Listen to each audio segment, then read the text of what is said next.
Uno, dos. Uno, dos, tres.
Uno, dos, tres, probando. Uno, dos, tres, probando.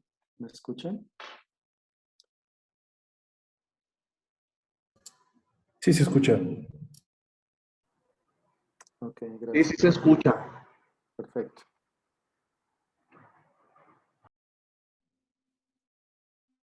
Poder que le hicieron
Ahí está. ¿No? No está esperando lo que tiene. No sé. ¿Y qué le han dicho? Aparte. Aquí. Sí, pues es que si sirve la cámara, sirve el micrófono, Sí. porque es el mismo. Pero tiene un signito ahí. Sí, es el cuerpo de que se los No. hayan bloqueado. No, porque yo me veo. Y aquí lo desbloqueé.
Sí, bueno, si te escuchas. Hola, muy buen día. Les doy la bienvenida en este día para la capacitación de cómo hablar a los adolescentes en cuanto a su sexualidad sin violentar sus derechos. El día de ahora nos va a acompañar el doctor José Manuel Ríos Velasco. Él es el que nos va a acompañar esta mañana en esta capacitación. Su ocupación es asesor en salud sexual y reproductiva en la Secretaría de Salud del Estado de Aguascalientes. Es responsable estatal de planificación familiar, anticoncepción, salud sexual y reproductiva para los adolescentes. Su historia académica: él estudió en la Universidad Autónoma, cirujano, médico cirujano, tiene una maestría en sexología, tiene un diplomado en violencia de género y un diplomado en salud materna e infantil. Es miembro de la Federación Mexicana de Sexología y ha colaborado en varios programas de radio y TV, como Aquí Entre Nos de Radio Bay. Muy bien, entonces le doy la más cordial bienvenida, doctor Ríos, y adelante, por favor. Muchas gracias, Normita. Gracias por la invitación. Saludos a la doctora, a la licenciada Adriana Jurado, por la invitación. ¿Se escucha, Norma? ¿Sí me escuchan? Sí, sí se escucha. Ok, perfecto. Entonces, Sí, No se puede detectar perfecto. su altavoz, Bueno, seguro que su altavoz. mejor aquí no me salgo, ¿verdad? ok, sí, nada más si podemos apagar los otros micrófonos, por favor, se los voy a agradecer. Mi carito. Muy bien, excelente. Pues bueno, agradezco la invitación a participar con ustedes unos minutos hablando sobre un tema que creo es fundamental para todas y todos, no solamente para la parte de la población adolescente, sino en general para la población. Hablar sobre la parte de la sexualidad, más cuando ha sido durante mucho tiempo un tema que es todavía tabú en muchas áreas, en muchas circunstancias, pero es importante tener presente que la base de la manipulación es la ignorancia. Entonces nosotros tenemos que tener el conocimiento técnico, científico sobre diferentes temas para precisamente favorecer la parte del reconocimiento y la exigencia de los derechos. Y en el caso de los derechos sexuales y reproductivos, pues no es la excepción. Mi nombre, doctor José Manuel Ríos Velasco, médico sexólogo educador, actualmente como apoyo al área de salud reproductiva. Quiero comentarles que estuvieron a mi cargo durante 14 años los programas de planificación familiar, anticoncepción, climaterio y menopausia y salud sexual y reproductiva para las y los adolescentes en el estado de Aguascalientes. Actualmente también estamos como speaker training en salud femenina en diferentes laboratorios, dando conferencias en diferentes partes de la República. Ahora por la cuestión de la pandemia, pues lo hemos estado haciendo de manera virtual. Pues bueno, vamos a entrar de lleno a este tema. A ver si podemos... Muy bien, ¿qué es la sexualidad? Pues bueno, esta es una definición sencilla, simple, ¿sí? De qué es la sexualidad. Podemos decir que es una expresión integral del ser humano en función de su sexo. El sexo, entiéndase como aquella característica que nos diferencia de manera biológica entre hombres y mujeres o entre machos y hembras. Y el sexo puede ser desde nivel cromosómico, gonadal, hablando en específico de los órganos sexuales, y pues también nuestras funciones cerebrales. Incluso hoy sabemos que existe un cerebro femenino y un cerebro masculino que tienen características prácticamente diferentes entre su composición biológica entre uno y otro. Entonces, esta expresión integral del ser humano en función de su sexo, pues está vinculado a procesos biológicos, o sea, cómo estamos formadas y formados, cómo funciona nuestro cuerpo, ¿sí? A procesos psicológicos, cómo pensamos, cómo sentimos, y a procesos sociales y culturales, pues cómo vivimos la parte de la sexualidad. No es lo mismo la sexualidad que vivimos nosotros aquí en Aguascalientes a la sexualidad que puede vivirse en el sur del país, o incluso sexualidades que pueden vivir nuestras comunidades indígenas. No es lo mismo la sexualidad que puede vivirse en México a la sexualidad que puede vivirse en el Medio Oriente. Sí, entonces, bueno, pues también a lo largo de la historia, cada pueblo ha dicho lo que es bueno y lo que es malo en esto de la cópula. Cosas que antes eran buenas, a lo mejor hoy no lo son. Cosas que antes eran malas, a lo mejor hoy son buenas. ¿Sí? Y pues cada pueblo va determinando lo que sí y lo que no en torno a esta temática en particular. Pero una pregunta que yo les haría: ¿cómo hemos aprendido la importancia de nuestra sexualidad, o quién nos enseñó de manera abierta sobre este tema? ¿Sí? Desde madres y padres, desde sobreprotectores, o sea, virgen hasta los 40, o desde padres y madres mega relajados, ay, que no pasa absolutamente nada, y con una permisividad prácticamente sin ninguna restricción. ¿O cómo hemos aprendido desde amigas o amigos bien o mal informados o bien o mal intencionados, o desde maestras, maestros bien o mal preparados, solidarios o no, o desde personal de salud accesible e interesado, o desde programas documentales, o en libros, enciclopedias, en internet, o cómo hemos aprendido la sexualidad en ensayo y error, metiendo la mano y a veces metiendo las cuatro, ¿sí? Entonces, pues bueno, cada uno hemos aprendido la sexualidad de una manera distinta.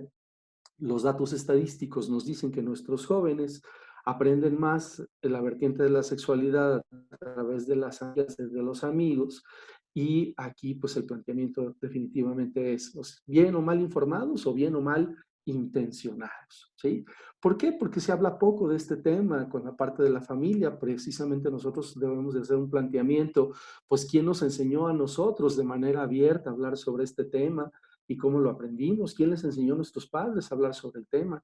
En el común denominador, este tipo de temas no se toman en la mesa o en la parte de la discusión en la familia, y si se hacía, pues se le pedía a los jóvenes o a los niños que se retiraran de la área porque los adultos estaban platicando de un tema que era precisamente de su grupo de edad y no de una población joven.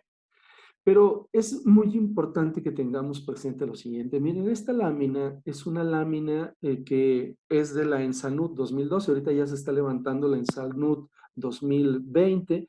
Esperemos que pronto tengamos parte de los resultados. La ENSANUD es la Encuesta Nacional de Nutrición, pero hace cierto tipo de preguntas relacionadas con la parte del comportamiento sexual, y nos dice que el porcentaje de mujeres, fíjense bien, con inicio de una vida sexual activa en una edad temprana. Lo curioso es que a la edad de 15 años, prácticamente 1 de cada 10 ya está teniendo relaciones sexuales, 1 de cada 10. A los 16 años esto se ve multiplicado, estamos hablando de 2 de cada 10. A los 17 años ya prácticamente es un poquito más de 1 de cada 4 está teniendo relaciones sexuales. A la edad prácticamente ya de los 18 a los 19 años, estamos hablando que el 50% de nuestras adolescentes, hablando de adolescentes mujeres, como lo pregunta la parte de la encuesta, ya inició su vida sexual activa. Y es importante tener este dato de referencia, porque a veces pensamos que nuestras adolescentes no van a acceder a tener relaciones sexuales, o si acceden a tener relaciones sexuales, la pregunta es si se están cuidando con alguna cosa o no. No solamente la prevención de un embarazo no deseado, no planificado, sino también a lo mejor la prevención de una infección de transmisión sexual. La gente que vive con VIH, cerca del 50% de ellos o de ellas que viven con VIH se contagiaron en la adolescencia, y esto precisamente desafortunadamente porque no usaron medidas de prevención o por acceder a tener relaciones sexuales a una edad cada vez más temprana. Pero esto no es nuevo, ¿sí? Vaya, si ustedes se plantean y se hacen la parte de la pregunta, ¿a qué edad sus abuelas o sus bisabuelas iniciaron su vida sexual activa, o a qué edad tuvieron su primer bebé? Pues más o menos oscila alrededor entre los 15 y los 16 años de edad. O sea, esto no es nuevo. Esto es una problemática social que se ha visto reflejada prácticamente a lo largo de la historia. Hay textos de Sócrates, de de Pitágoras, haciendo alusión a la parte de los comportamientos en la adolescencia, en torno a la parte del ejercicio de la sexualidad, y desde ese entonces o desde antes, pues ya había una cierta preocupación por la parte del comportamiento de nuestros jóvenes, precisamente en el ejercicio de su sexualidad. Y esto tiene que ver con una característica biológica muy importante, porque vaya, a fin de cuentas de la pubertad, hay un desencadenamiento de factores hormonales que se liberan a nivel cerebral que van a favorecer la estimulación de sus órganos sexuales, y la hormona encargada del líbido, del apetito sexual, pues es la testosterona. Tanto hombres y mujeres la tienen, y se empieza a liberar en mayor concentración alrededor precisamente de la parte del inicio de la pubertad, porque va a favorecer esta hormona pues la presencia de caracteres sexuales secundarios. Y si una mujer ya inició con la parte de su menstruación, significa que ya ovuló, y por lo tanto, si tiene relaciones sexuales sin protección, la posibilidad del embarazo es muy alto. Entonces, hoy en día estamos identificando que nuestras adolescentes están teniendo su primera menstruación entre alrededor de los 9, 10 años de edad. Imagínense, si una niña de esta edad tiene relaciones sexuales sin protección, o es víctima de un abuso sexual, pues la posibilidad de embarazo es muy alta. Entonces, nosotros tenemos que tener presente esta situación. ¿Qué dice también las encuestas? Esta es una encuesta del 2011 que nos hace un dato muy interesante. Ahorita vamos a ver un dato estadístico un poquito más nuevo de la ENADIT 2018, pero este dato es muy significativo porque nos dice que el porcentaje de embarazo no planeado en México es del 33%. Pero el porcentaje no solamente es en la población adolescente, o sea, si bien nos dice que el porcentaje es mayor en la población adolescente, estamos hablando del 40%, y hay quien se argumenta que es muchísimo más alto, pero llama la atención que en mujeres mayores de 35 años es el 37% del embarazo no deseado o no planeado en este grupo de edad, cuando se supone que mujeres mayores de 35 años pues ya son mujeres empoderadas, ya son mujeres que a lo mejor concluyeron una formación académica, ya son mujeres que a lo mejor están trabajando, están laborando, y ya tienen más elementos y herramientas para tomar una decisión de no tener un embarazo no deseado, no planificado en ese grupo de edad, pero sin embargo el 37% es un porcentaje muy significativo. Y hablando, por ejemplo, entre los 20 y los 35 años de edad, pues también es un porcentaje también relevante, hablando del 32% de los embarazos en este grupo de edad son embarazos no planeados. Pero algo que tenemos que hacer la parte de la reflexión en el embarazo no planeado en la población adolescente. A ver, si este dato estadístico nos dice que el 40% de los embarazos en la adolescencia no son planeados, o sea, significa que el 60% de los embarazos en la adolescencia son planeados. O sea, cuando nosotros pensaríamos que un adolescente de este tipo de edad pues debería estar pensando en concluir su formación académica, o en viajar, o formar un negocio, o tener otro proyecto de vida, y no estar pensando como proyecto de vida el tener un bebé o formar una relación de pareja. Pero bueno, también significa que hay personas que efectivamente optan por esta alternativa, y más y creen con esta falsa idea de que si se embarazan del chico van a favorecer la parte de la retención de ese bebé. Normita, creo que se está vinculando tu teléfono. Y bueno, comentarles que dónde está la parte del proyecto de vida en nuestros jóvenes, precisamente pensando en esa situación en particular. Pero el embarazo en la adolescencia es la punta del iceberg, fíjense bien, en la suma de los determinantes sociales. ¿Qué son los determinantes sociales? Pues bueno, son aquellos factores que favorecen cierto tipo de circunstancias, ¿no? Entonces, el determinante social o económico, como puede ser la educación, como puede ser los factores comunitarios, las circunstancias familiares, así como las propias conductas individuales que expresan riesgos o vulnerabilidades de nuestras adolescentes, son precisamente los factores que favorecen el embarazo en la población adolescente.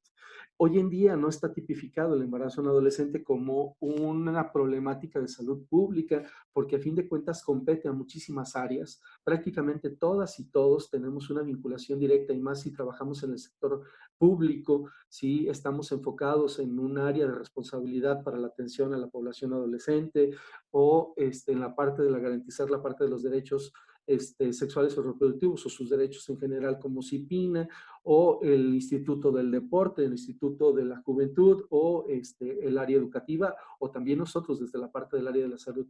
Entonces, esas vulnerabilidades que pueden presentar nuestros adolescentes, pues van a favorecer prácticas sexuales de riesgo y esto va a provocar un embarazo no deseado, una infección de transmisión sexual o algún otro tipo de problemática relacionada con el ejercicio de nuestra sexualidad.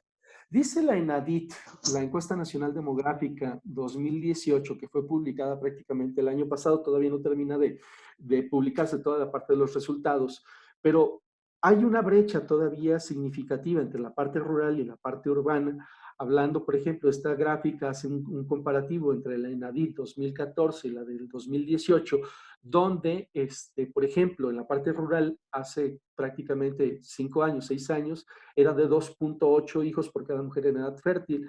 Se ha reducido a 2.5 hijos en la parte urbana, en la parte rural, pero la parte urbana es muy interesante porque se ha disminuido de 2 a 1.9 hijos por cada mujer en edad fértil unida. ¿Qué significa unida? Que tenga pareja, no necesariamente si está casada o no. Pero un dato también muy significativo, si a mí ustedes me preguntaran cuál sería la mejor opción anticonceptiva para prevenir un embarazo en la población adulta, sigan estudiando. ¿Sí? Vean esta gráfica también de la ENADIT 2018. Nos dice que, por ejemplo, si tiene algún grado de primaria, la tasa de fecundidad oscila casi 3 hijos por cada mujer en edad fértil unida.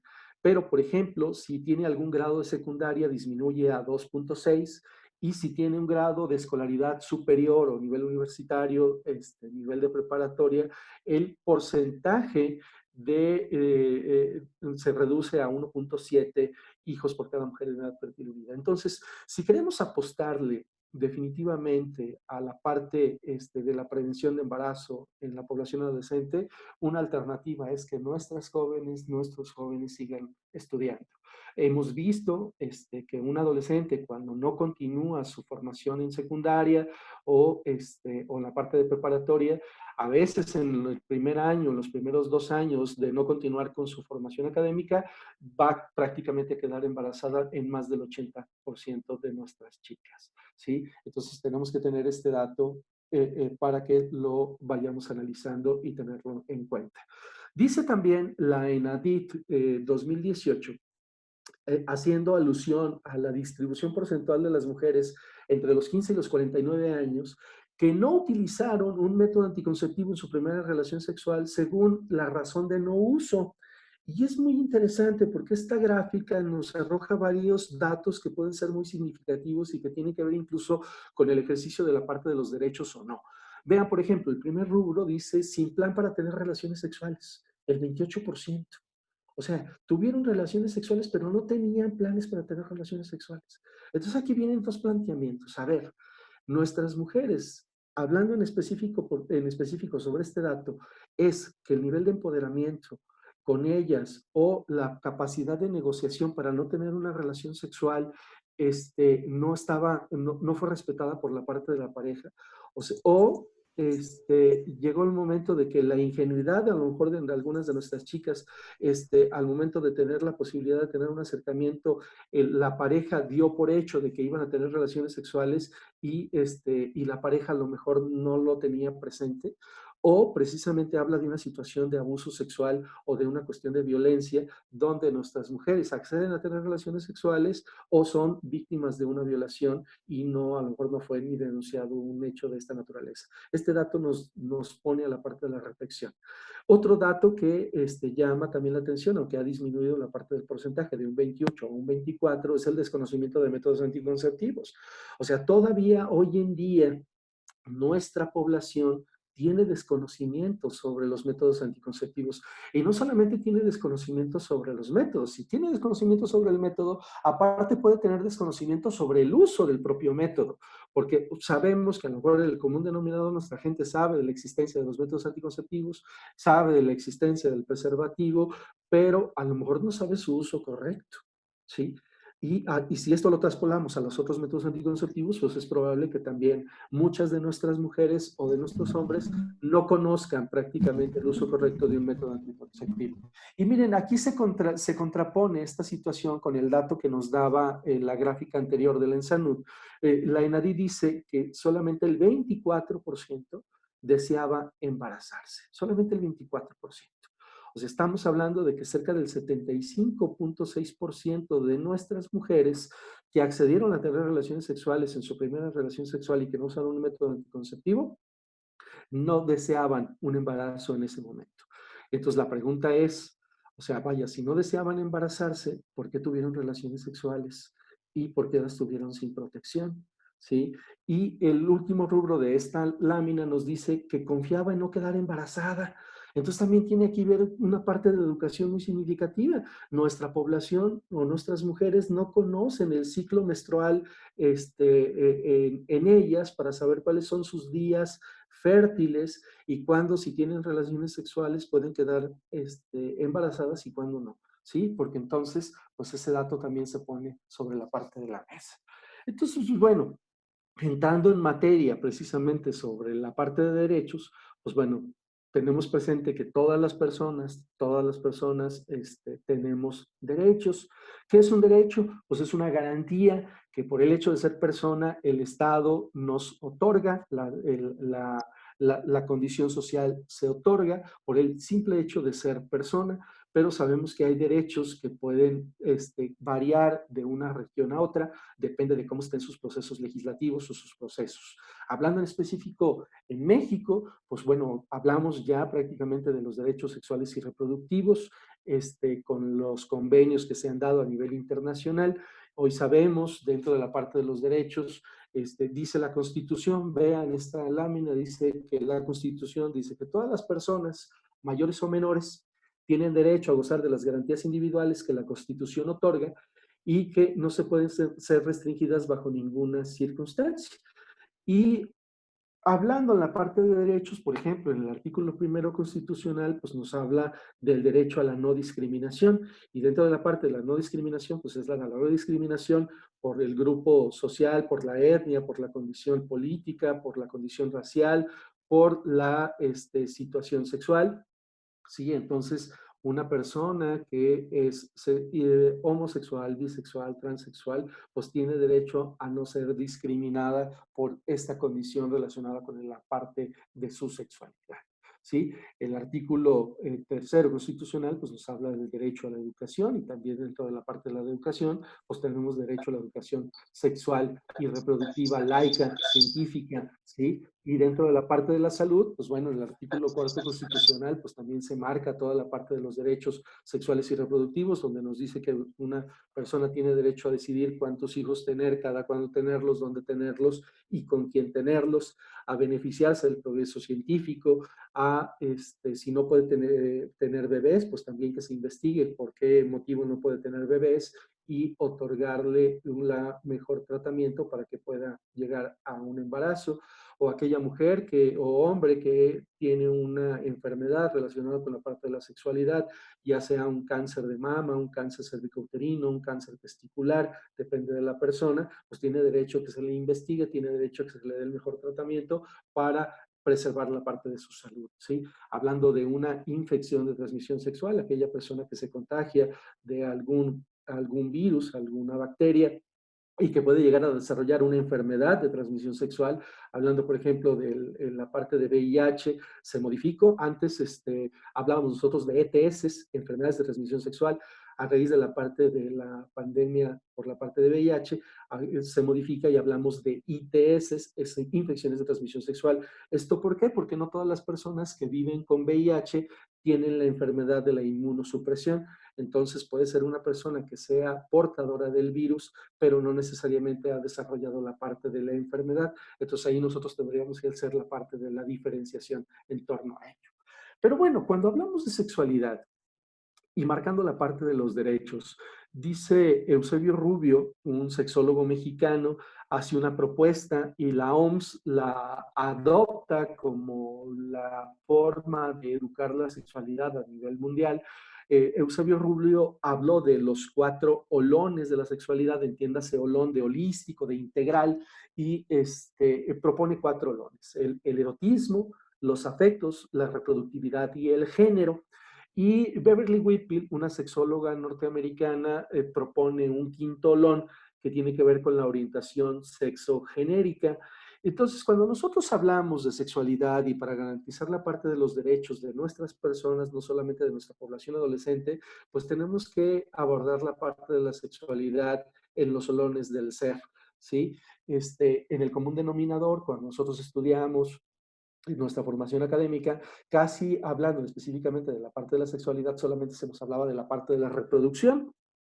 Incluso le llegamos a hablar que el aparato reproductor masculino, el aparato reproductor femenino, pero hoy en día, pues bueno, sabemos que los órganos sexuales no solamente sirven para la reproducción, tiene que ver con otros factores relacionados con la parte de la sexualidad y como lo decía al inicio de la charla, que la sexualidad tiene que ver con esta expresión integral del ser humano en función de su sexo, vinculado a sus procesos biológicos, psicológicos, sociales, culturales, pues bueno, tiene que ver con la parte del erotismo, o sea, qué nos gusta y qué no nos gusta, ¿sí? ¿Qué nos genera un placer y qué no nos genera una parte de placer?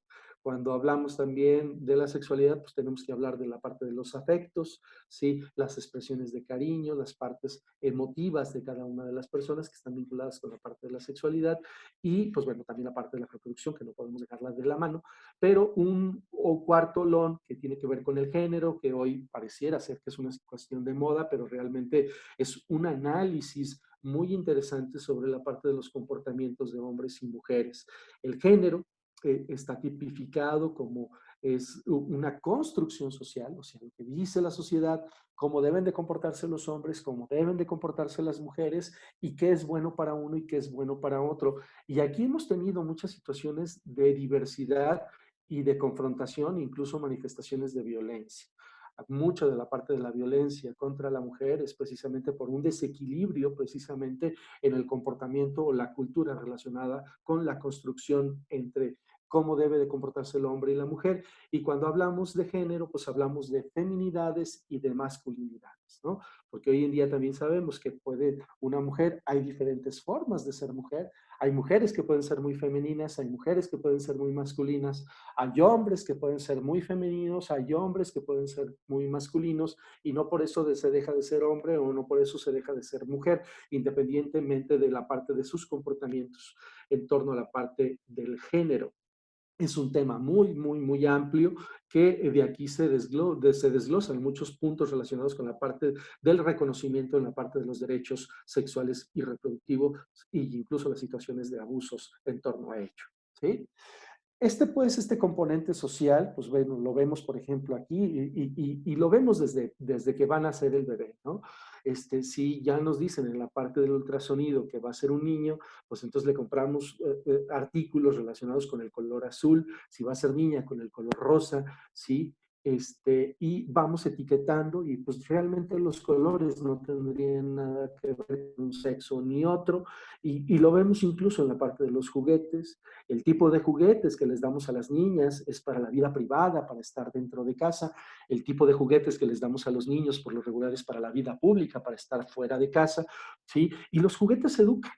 Hoy que ya se viene prácticamente en estos días la situación del Día de Reyes o de las creencias relacionadas con la parte de que el niño Dios trae la parte de los juguetes, pues bueno, nosotros tenemos que hacer el análisis también de qué tipo de juguetes les damos a los niños, ¿sí? Por lo regular, pues bueno, les damos a las niñas los nenucos, las carreolas, y yo les preguntaría, pues, sin entrar en la parte del debate, pues bueno, que un niño no tiene la capacidad de cuidar, o un hombre no tiene la capacidad de cuidar a su bebé, o por qué no tendría un nenuco para poderle expresar manifestaciones de afecto, de cariño. Pero vean, desde estas edades vamos marcando, porque incluso desde niños, en la parte de los juegos, por ejemplo, el niño, pues vieja al último, vieja al que se raje, no llores, pareces vieja, aguántate que no eres hombre. Y desde pequeños vamos reprimiendo a nuestros niños hombres en expresiones de sus afectos. Y después, en la etapa adulta, pues a nuestros hombres les cuesta a veces más trabajo expresar sus sentimientos, emociones, porque desde muy pequeños fueron reprimidos en la parte de la expresión, pensando que si por algún motivo se les daban juguetes de esta naturaleza, prácticamente iba a perfilarse para una condición homosexual, y realmente esto no tiene absolutamente nada que ver. Es importante tener presente que la identidad sexual se establece alrededor de los 3 años de edad. Si ustedes les preguntan a las niñas, a los niños, ¿tú qué eres? ¿Eres niña o eres niño? Si ya tiene 3 años, ya tiene más o menos identificado prácticamente si es niña o es niño. Y casi en el común denominador, si les preguntan si es niña, pues les va a decir que es porque tiene el cabello largo, porque usa falda, porque juega con muñecas. Y esto tiene que ver más con el constructo social del género, ¿sí? Si le preguntan a un niño por qué es niño, pues el niño les va a decir que porque juega con pelotas, que porque tiene el cabello corto, porque su papá dice. A lo mejor ya aquel que ya ha recibido una educación sexual por parte de sus papás, pues entonces va a decir, no, pues es que yo soy niño porque tengo pene, o la niña va a decir, no, pues yo soy niña porque tengo vulva. Pues entonces significa que ya hay un avance en una parte de educación en torno e incluso a nombrarle las partes del cuerpo por su nombre. Si nosotros hiciéramos un análisis, cuántos apodos tienen el órgano sexual masculino, cuántos apodos tiene el órgano sexual femenino, y nos vamos a encontrar con una gran cantidad de apodos relacionados con eso. Y la pregunta es, ¿por qué tienen tantos apodos los órganos sexuales? ¿Por qué no llamarle a cada parte por su nombre? Sí, pero tiene que ver con esta construcción de cómo nosotros hemos ido aprendiendo la parte de la sexualidad, y también pues lo que nos puede significar el hablar y abordar el tema con nuestras niñas, con nuestros niños o con nuestra población adolescente. Hablando en la parte del componente biológico, esta es una imagen relacionada con la parte del útero.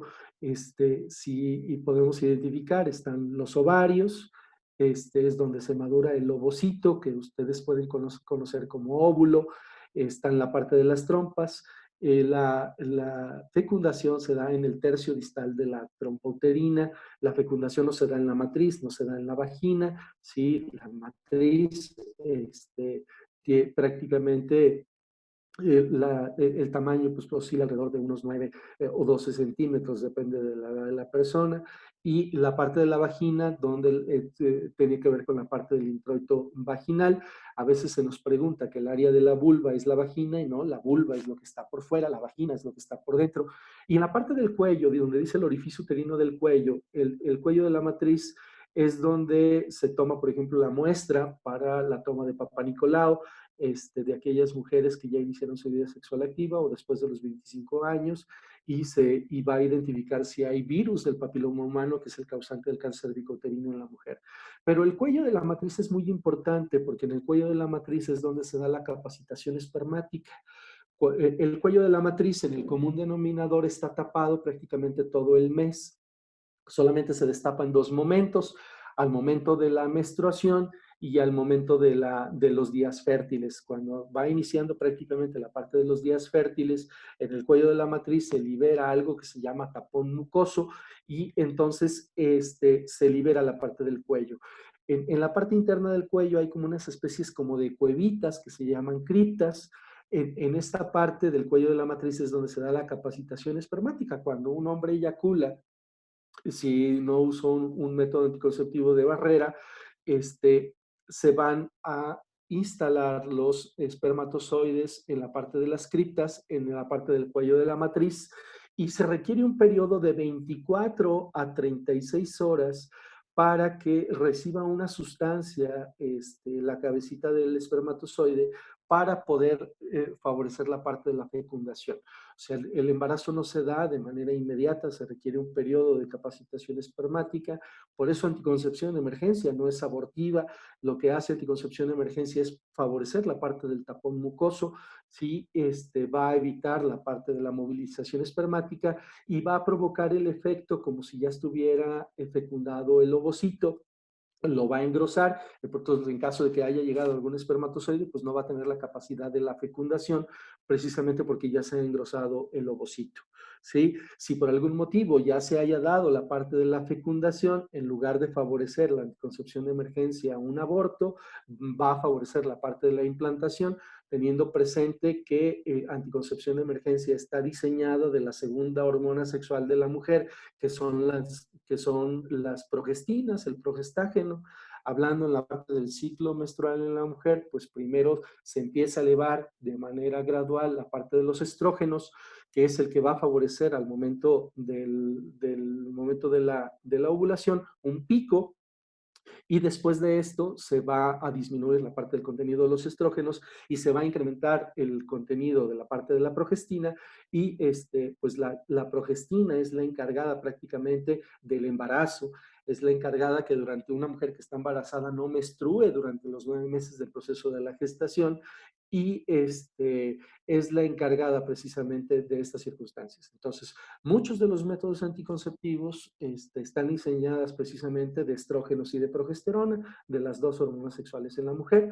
Los métodos anticonceptivos de larga duración hormonales solamente tienen progestina, hablando del implante subdérmico, del DIU medicado, ¿sí? Del inyectable bimensual o trimestral, de la propia anticoncepción de emergencia o de la micropíldora, de aquella pastilla también que puede usar una mujer después de haber tenido un embarazo y que no se contraindica prácticamente con la parte de la lactancia, pues bueno, están diseñadas precisamente de la progestina.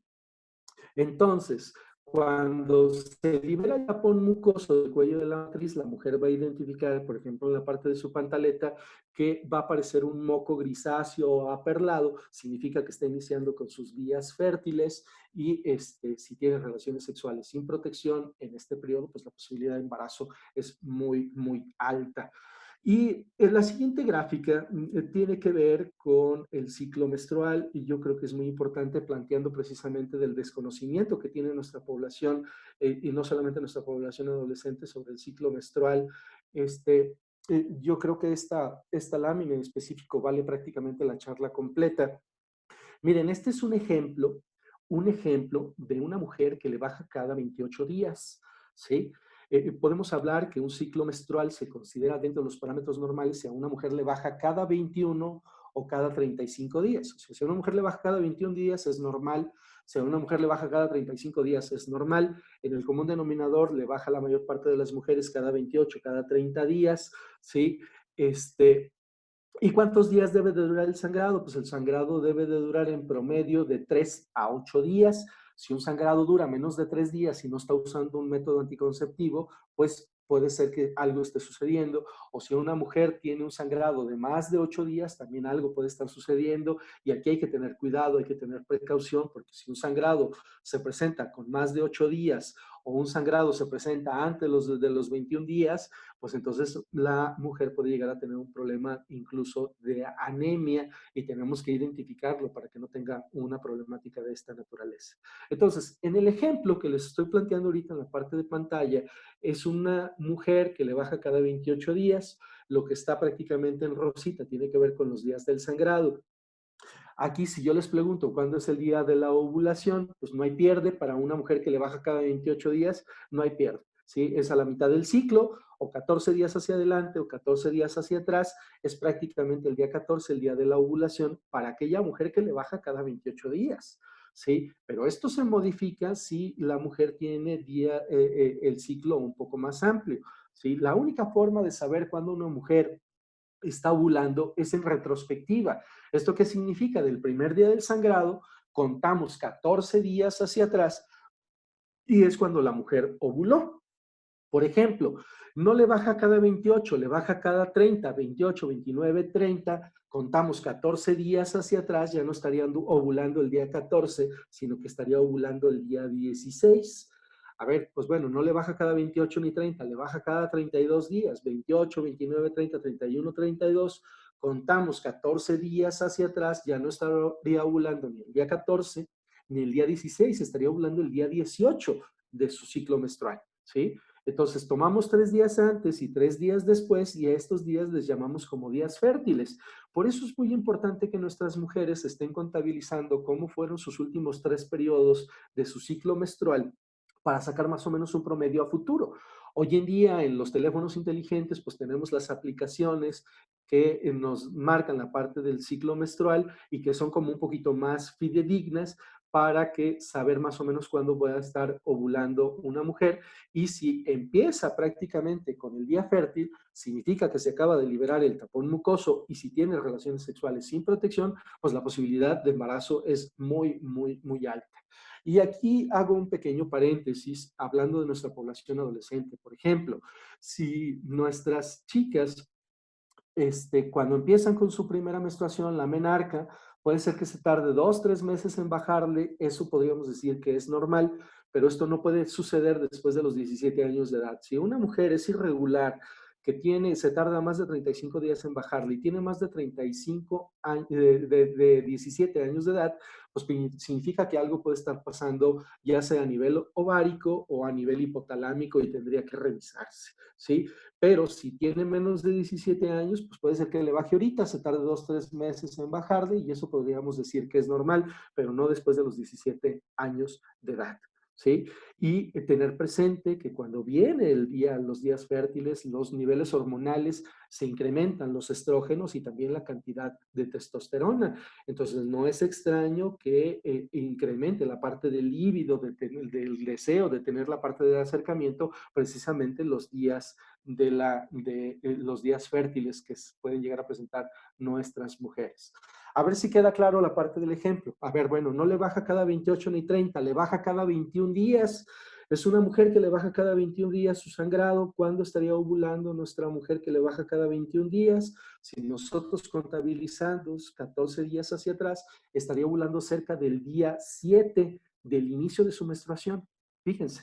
Entonces eso también explicaría por qué una mujer incluso todavía con manchado menstrual, con sangrado, incluso pudo haber llegado a embarazarse, porque a lo mejor en ese momento iba a tener un ciclo de 21 días y entonces pudo haber quedado embarazada por esa situación. Y otro es que, bueno, una mujer cuando está cerca de sus días fértiles, aparece un moco que es como la clara de huevo, si lo tocan con los dedos y lo estiran, es un moco filante, es un moco que tiene una permeabilidad significativa, es un moco conductor, y nos dice pues prácticamente que el cuello está abierto, pero también favorecería la parte de la entrada de los espermatozoides. Y si un hombre tuvo una eyaculación por el motivo que haya sido un sueño húmedo, un autoerotismo, o tuvo relaciones sexuales 2 o 3 días antes de tener relaciones sexuales con esta persona y está cerca de sus días fértiles, incluso sin necesidad de introducir el pene en el área de la vagina, solamente con la parte del roce del pene en el área de la vulva, si tuvo una eyaculación previa 2 o 3 días antes y la mujer está en el periodo de ovulación, pues la posibilidad de embarazo existe aún sin ver generado la parte de la penetración. Entonces es muy importante que lo tengamos presente, el por qué puede llegar a suceder también un embarazo no deseado, no planificado, si desconocemos el ciclo menstrual o si tenemos acercamiento sin una medida de prevención. Por eso el coito interrumpido no funciona, porque pues, si la persona tuvo una eyaculación 2 o 3 días antes, al momento de la erección se libera un líquido que se llama líquido preeyaculatorio, y en ese líquido, pues en una gota pueden ir espermatozoides, y en una gota hay millones de espermatozoides. Entonces imagínense lo que esto significaría precisamente si no se tienen medidas preventivas al momento de tener el acercamiento sexual. Entonces, pues bueno, partiendo precisamente del ejercicio de nuestra sexualidad, ¿cuáles serían los principales problemas de salud en torno al ejercicio de la sexualidad o en torno a la parte de los derechos de nuestras chicas, de nuestros chicos? Pues uno de ellos, sabemos, es el embarazo en la adolescencia.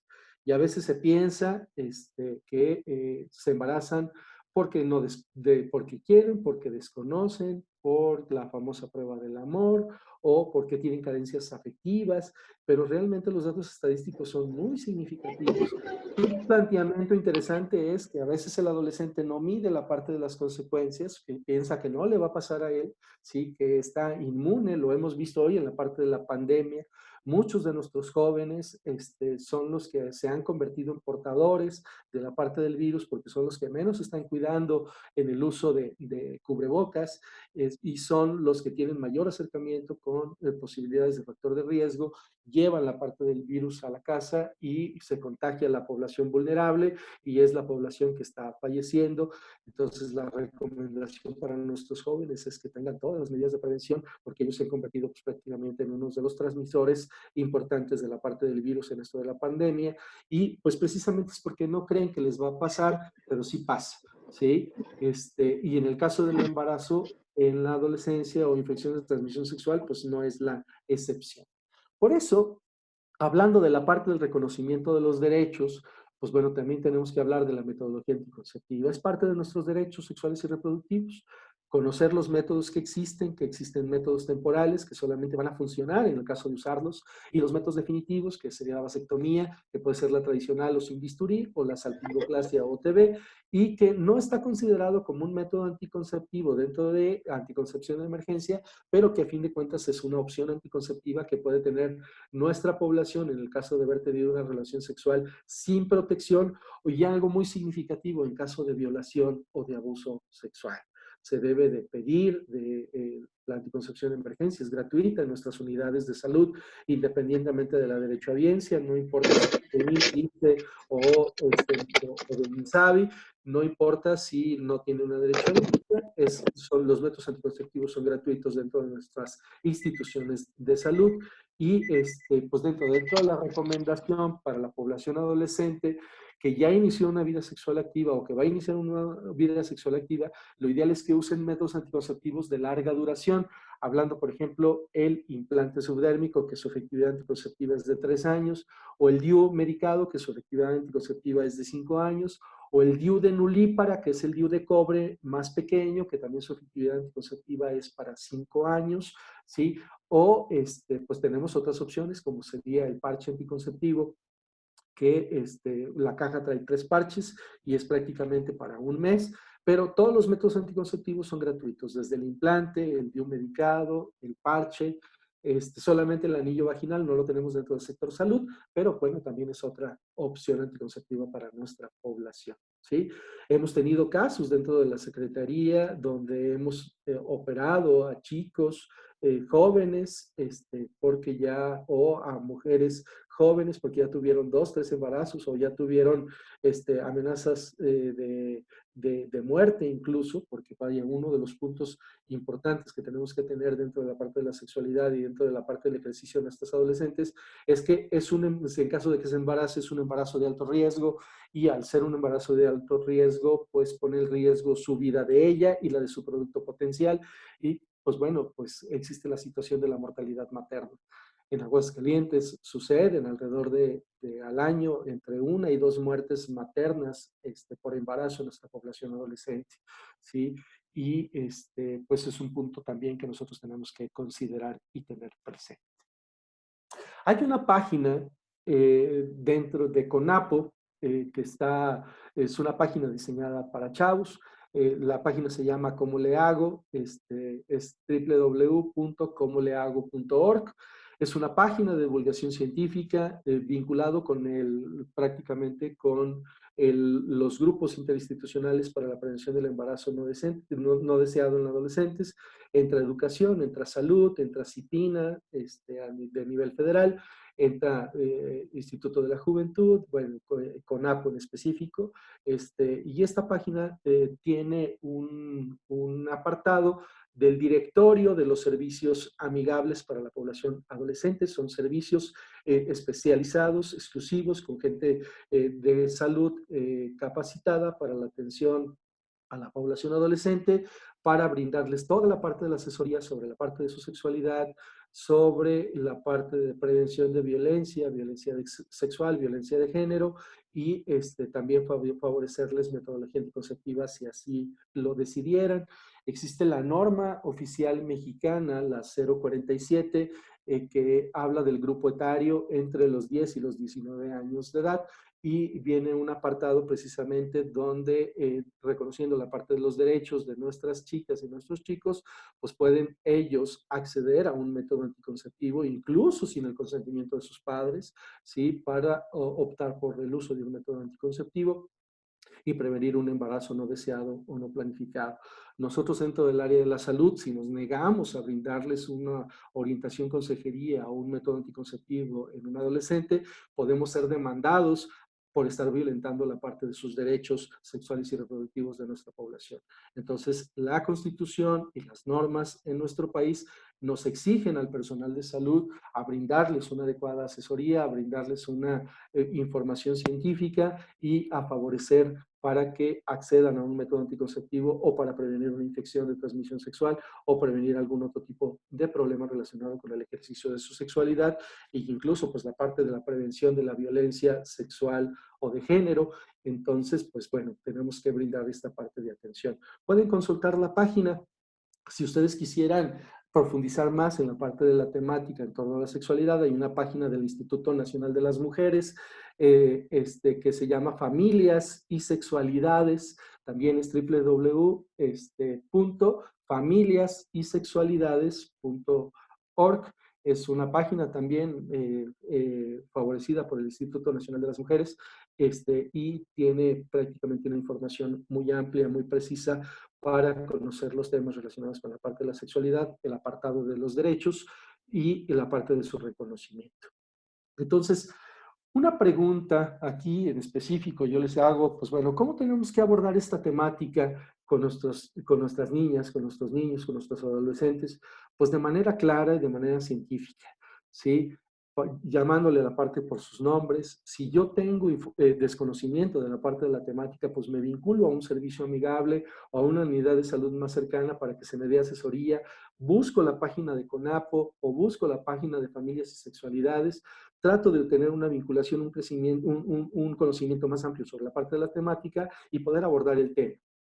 En el común denominador, y aquí se los pongo sobre la parte de la mesa, vaya, a veces con el adolescente no es poner al adolescente aquí en la mesa y vamos a hablar sobre el tema. En el común denominador ellos no van a acceder a tener una charla de esta naturaleza, y más si son medios tímidos en el tema. Pero si se habla, por ejemplo, de la temática delante de la parte de un adulto, ahora sí que oílo tú, Juan, para que lo entiendas tú, Pedro, es una alternativa muy significativa para poder enseñar la parte de sexualidad.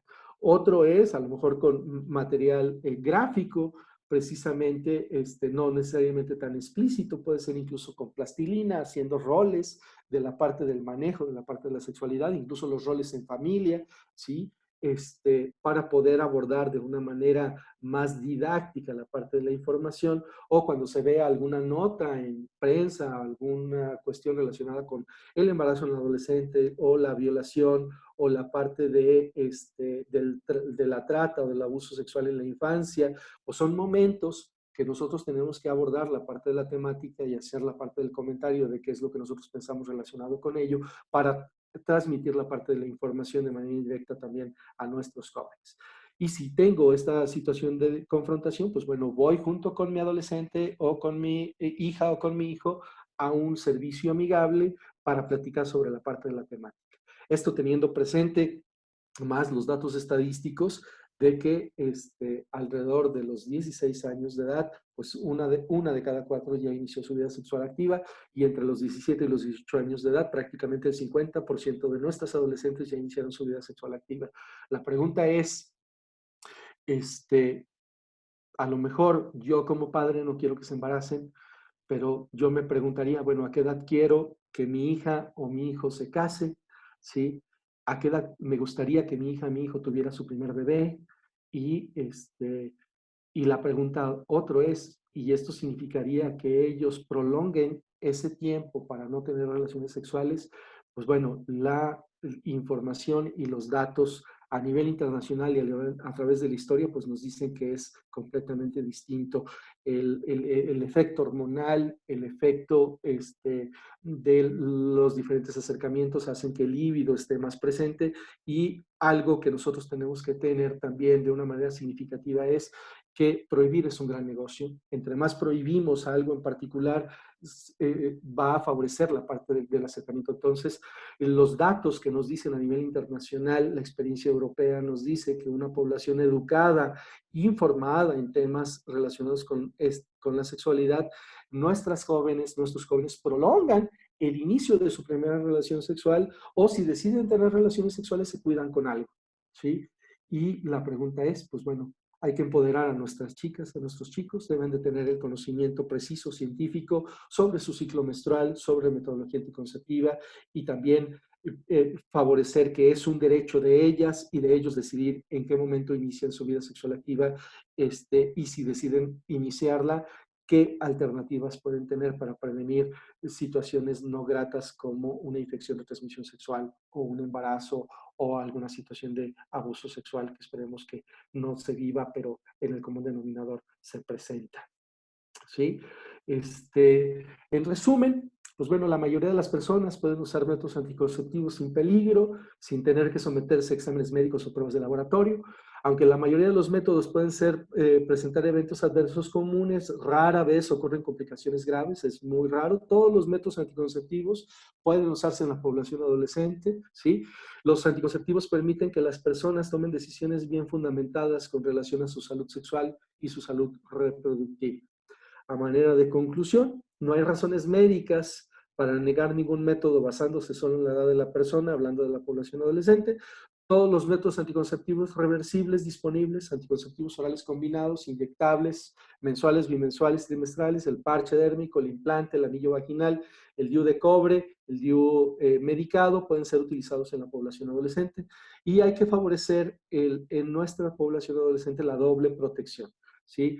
Ofertarle un método de barrera que puede ser el condón masculino o el condón femenino, porque va a prevenir una infección de transmisión sexual y también la parte del embarazo, pero aparte optar por una metodología anticonceptiva de mayor eficacia y preferentemente un método anticonceptivo de larga duración, para prevenir un embarazo a edad temprana.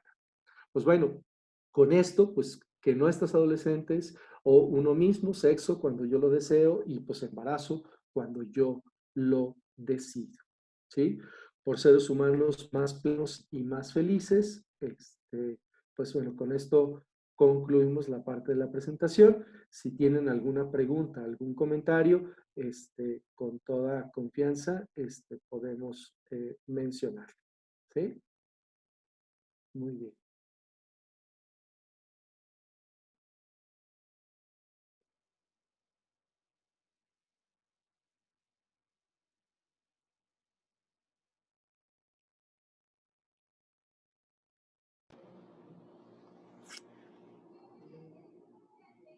Creo que no, doctor Hermoso, creo que quedó todo muy claro. Si es así, ¿no tienen alguna duda o alguna pregunta? Si no pueden acceder a la parte de micrófono, a lo mejor igual por chat, y lo podemos favorecer.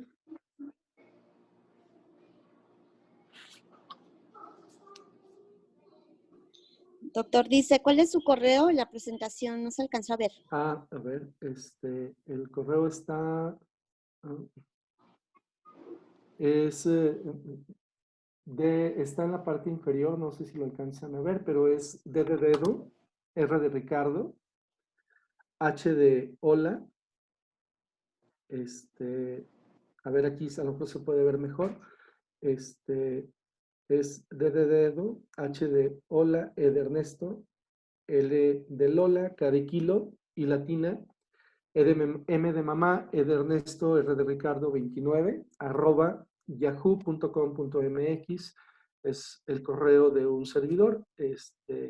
En Facebook me pueden encontrar como Manuel Ríos, y mi teléfono, por si tienen alguna duda en particular, el teléfono personal de un servidor es el 449-138-0602. Yo estoy en el Departamento de Salud Reproductiva, en la Secretaría de Salud del Estado de Aguascalientes. Somos todo un equipo de profesionales en el tema de la parte de la sexualidad. Ahí en esa área se ve lo de la prevención del embarazo no deseado, y también lo del control del embarazo, parto y puerperio recién nacido hasta los 2 años de edad, la prevención de la mortalidad materna, la salud de la mujer para la prevención del cáncer de mama, cáncer cervicouterino, cáncer de ovario. Está la parte del programa de prevención de la violencia sexual y de género, principalmente con la parte de nuestras mujeres, lo del tamiz metabólico para nuestros niños recién nacidos. Está también, pues bueno, el programa de género y salud, y también está el programa de aborto seguro, que es un programa de una iniciativa nueva a nivel federal y que se habilita prácticamente a la parte de todos los estados. Entonces también hay una responsable encargada precisamente de la parte de aborto seguro, aplicado precisamente en nuestras leyes dentro de la parte del estado, conforme a la parte de derecho. Entonces está también el programa de salud sexual y reproductiva para las y los adolescentes. La responsable es la trabajadora social Iris Simón. Ella tiene la parte de la vinculación con todos los servicios amigables, en específico con Casa del Adolescente, vinculado ahí con la licenciada Adriana Encipina, ahí en el CEDASO, donde el servicio prácticamente para nuestras chicas, nuestros chicos, pues son gratuitos. Toda la consulta es gratuita, la consulta odontológica es gratuita, la consulta psicológica en asesoría es gratuita, y pues bueno, la parte de general también ahí dentro de Casa del Adolescente o los otros servicios amigables en el estado, pues también son gratuitos. Cabe mencionar que tenemos 28 servicios amigables en todo el estado. Cada municipio tiene un servicio amigable. Fuimos el primer estado a nivel nacional con contar con un servicio amigable en cada uno de los municipios, y hoy en día pues podemos decir que tenemos hasta 2 servicios amigables por municipio, ¿sí? Hablando cabecera municipal de Aguascalientes, pues tenemos servicios amigables en diferentes unidades de salud. Entonces, pues la atención está para todas y todos. Y en este caso de la parte de la pandemia, pues no es la excepción. Pues bueno, si no tienen algún otro comentario adicional, Normita, agradezco la parte de la invitación y pues un placer haber compartido con ustedes unos minutos de charla. Ok, muchísimas gracias a usted, doctor Ríos, por estar aquí con nosotros. Y ahora sí que aprender mucho de usted, aprendimos mucho. Muchas gracias por parte de la licenciada Adriana Jurado. Y pues muchas gracias también a todas y a todos los que estuvieron aquí esta mañana acompañándonos. Muchísimas gracias. Muy bien, que tengan un excelente día. Gracias. Igualmente. Bye. Luego.